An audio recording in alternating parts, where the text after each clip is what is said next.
Elena had not planned to move back into her childhood home after finishing graduate school, but life rarely went as planned. Her father, Michael, had insisted that she save money while she searched for a permanent job, and though the arrangement was temporary, it brought a strange comfort. The house carried memories of warmth, laughter, and her late mother's presence. Still, it also felt smaller now, filled with silences that seemed to stretch across entire rooms. Her father's best friend, Daniel, filled those silences more often than not. Daniel had been a constant in her life since she could remember. He and Michael had grown up together, inseparable since their teenage years. To Elena, Daniel had always been Uncle Daniel, the dependable figure who brought lightness into family dinners and stability after her mother's death. But something had shifted since she'd returned. At 25, Elena saw Daniel not as the background presence of her childhood but as a man. Charming, articulate, and disarmingly warm. It started with small things she could easily dismiss. The way his voice carried when he teased her father. The way his laughter filled a room. The steadiness of his gaze when he asked about her career plans. She would tell herself she was imagining it, that her perception was clouded by stress and transition. Yet, whenever Daniel's hand brushed hers when passing a dish across the table, or when their eyes lingered on each other a second too long, Elena felt her pulse quicken. One evening, as the three of them shared dinner, Daniel recounted a story from his youth. How he and Michael had once skipped school to drive hours just to see a concert.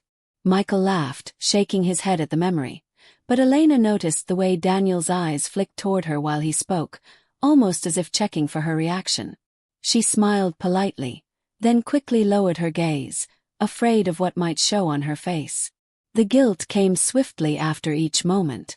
Elena would retreat to her room, her heart pounding, berating herself for entertaining such thoughts. This was her father's best friend, practically family, a man who had been a mentor figure for years. What kind of person even considered these feelings? She told herself to stop, to push it away. But desire, once it took root, had a way of twisting through the cracks of resolve. Daniel was no less complicated. He was nearly 50, seasoned by life, carrying both confidence and weariness in his posture. He treated Michael with brotherly loyalty, but his interactions with Elena carried a gentleness that went beyond casual courtesy. A glass refilled before she asked. A coat draped over her shoulders on a chilly night. Compliments delivered with a softness that seemed personal. If her father noticed, he didn't comment, though Elena sometimes caught him studying her with quiet curiosity.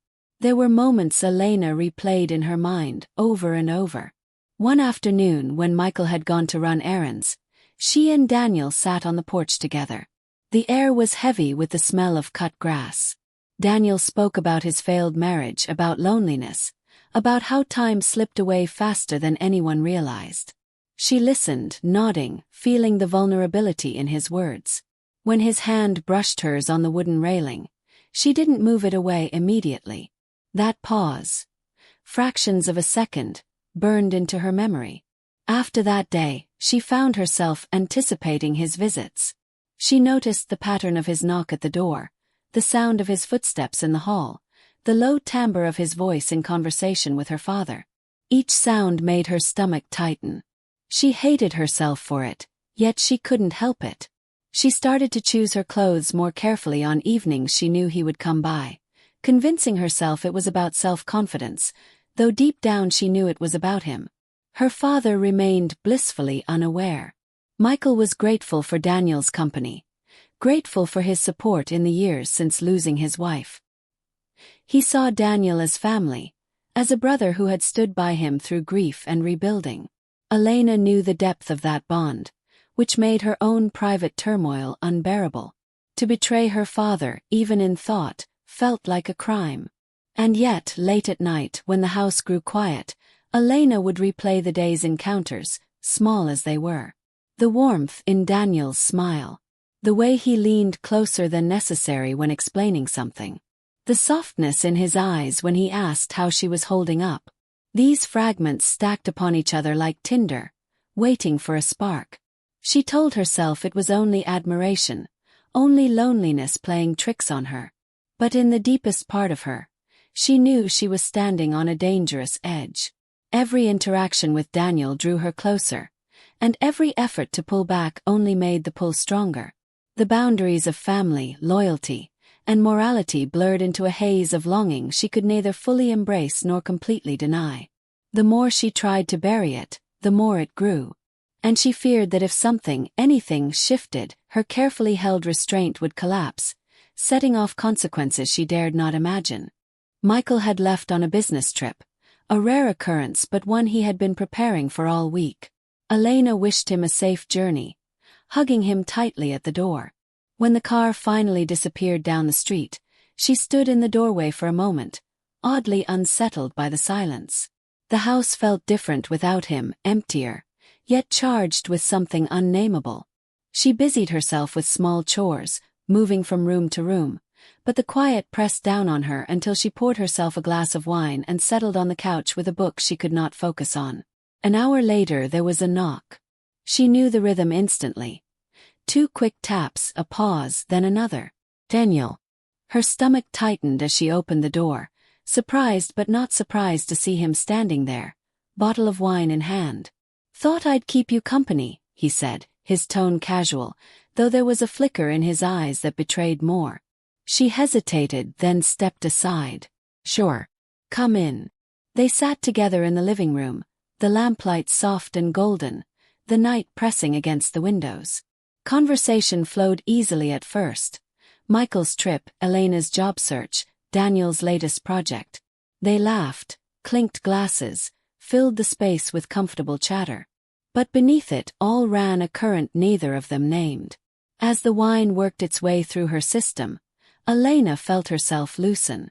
Daniel told stories of his younger years, moments of recklessness that contrasted with the composed man she knew now. His voice dropped lower as he spoke of regrets, things left unsaid, risks never taken. There was a vulnerability in him that made her chest ache. At one point, he looked at her and held her gaze longer than necessary. The room grew still. Her pulse thudded in her ears. She should have looked away, should have shifted the conversation, but she didn't. The silence stretched electric. "Elena," he said softly, almost as though testing how her name sounded in that register. She swallowed, her throat dry. "Yes." His eyes flickered, uncertain then steady. "I shouldn't say this, but it's been on my mind for a while." Her breath caught. Every instinct screamed at her to stop him, to cut off what she already knew was coming. Instead she whispered, "Say it." Daniel's jaw tightened. "I care about you. More than I should." The words hung between them, heavy, undeniable. Elena's chest tightened, her thoughts scrambled, but when she finally spoke, her voice was steady. "I feel the same." The confession broke something open. He leaned forward slowly, giving her every chance to pull away. He didn't. Their lips met in a kiss that was both tender and trembling, years of restraint unraveling in a single moment. When they parted, Elena pressed her forehead against his shoulder, her breath shaky. "This is wrong," she whispered. "I know," he replied. But neither of them moved away. The hours that followed blurred into fragments, hands finding each other, laughter hushed as though the walls themselves might betray them, the intensity of something long suppressed finally set free. They did not speak of labels or futures. They simply surrendered to the immediacy of desire. Every glance, every touch carried both exhilaration and fear. In the days that followed, secrecy became their unspoken pact. Daniel continued to visit as he always had, greeting Michael with brotherly warmth, talking sports, sharing meals. But when his eyes met Elena's across the table, there was something new in them, an echo of that night, a reminder of what they now carried between them. They found stolen moments, a brush of hands when passing dishes, a whispered word in the hallway, a fleeting kiss when Michael stepped out of the room. Each instance deepened the bond while tightening the knot of guilt in Elena's chest. She began to dread family dinners, not because she didn't want to see Daniel but because the duplicity weighed on her. She caught herself analyzing her father's expressions, terrified he might notice the subtle shifts. Did he see the way Daniel lingered too long in conversation with her? Did he notice her avoiding his gaze when he asked about her day? At night, alone in her room, she wrestled with herself. She told herself it was temporary, a phase, something they would end before it went too far. But the memory of Daniel's touch lingered, impossible to erase. She found herself longing for it even as she prayed for strength to resist. Daniel, too, struggled. Once, as they sat together on the porch while Michael napped inside, he muttered, "We're playing with fire." She had nodded, but then his hand found hers, and neither of them pulled away. The thrill of secrecy only seemed to fuel the fire further. Each stolen moment felt like both a gift and a burden. The more they tried to contain it, the more it spilled into their lives, reshaping the way they looked at each other, the way they carried themselves when Michael was near. They had crossed a line that could not be uncrossed, and though neither dared to say it aloud, both knew there would be consequences. The only question was when those consequences would arrive, and how devastating they would be. Michael's return from his trip should have brought relief, but for Elena it brought only dread. She greeted him with a smile, hiding the turmoil beneath her skin. He was cheerful, full of stories from the road, but Elena's responses felt forced. Every time Daniel's name came up in conversation, her throat tightened. She couldn't meet her father's eyes for long, afraid he might see everything she was trying to conceal. Daniel visited the very next evening, slipping into the role he had always held, Michael's loyal companion, part of the family. Elena played her part too, setting the table, laughing at the right moments, pretending nothing had changed. Yet every glance between her and Daniel carried a weight that threatened to shatter the facade. First, Michael seemed oblivious. He was a trusting man, not given to suspicion. But trust made him observant in subtle ways. He began to notice the quiet pauses in conversation, the way Elena excused herself more often, the faint tension that flickered when he left the room and returned unexpectedly. Small details piled up, like puzzle pieces he didn't want to fit together. One afternoon, Michael walked into the living room earlier than expected and found Elena sitting too close to Daniel on the couch. They sprang apart, but the silence that followed was louder than any explanation. Michael said nothing then, but his eyes lingered on them in a way that made Elena's stomach drop. From that day forward, unease settled over the house. Elena felt it in the way her father's voice sharpened at odd times, in the questions he asked that seemed ordinary but carried an edge. Daniel grew more restrained, his laughter quieter, his visits shorter. The secrecy that once fueled the affair now pressed down on both of them like a stone. The breaking point came in the simplest of ways. Michael borrowed Daniel's phone one evening to make a quick call. When he handed it back, a message appeared on the screen before Daniel could lock it, a fragment of a text from Elena. Just a few words, innocuous to anyone else, but to Michael, enough. His hand froze, his face drained of color. Daniel tried to explain, but the damage was already done. The confrontation was raw, unfiltered. Michael's voice cracked with rage and betrayal as he demanded the truth. Elena stood frozen, her hands trembling, unable to form words.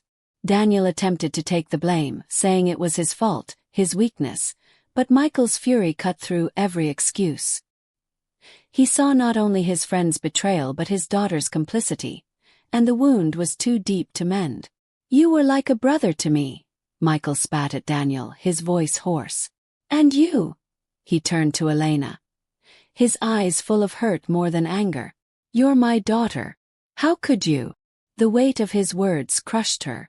Tears blurred her vision as she tried to speak, to explain that it hadn't been planned, that it wasn't meant to hurt him.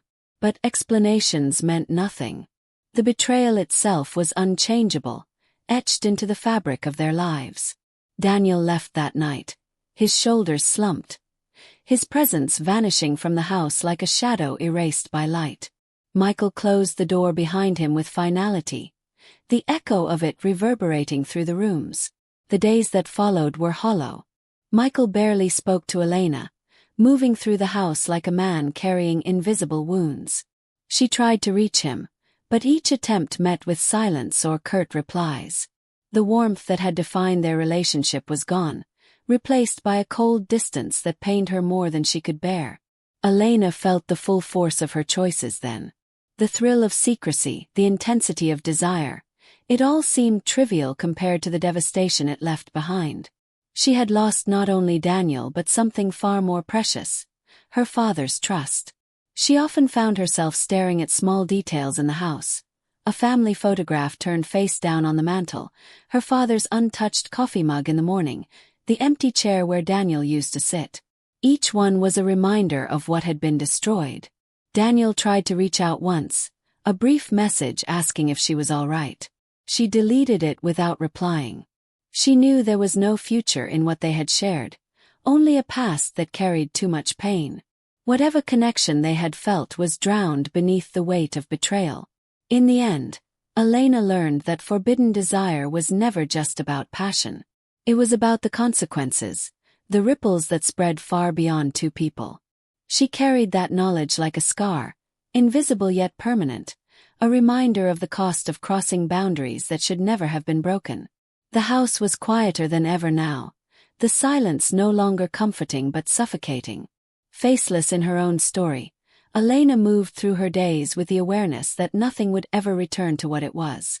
Some choices, once made, could not be undone.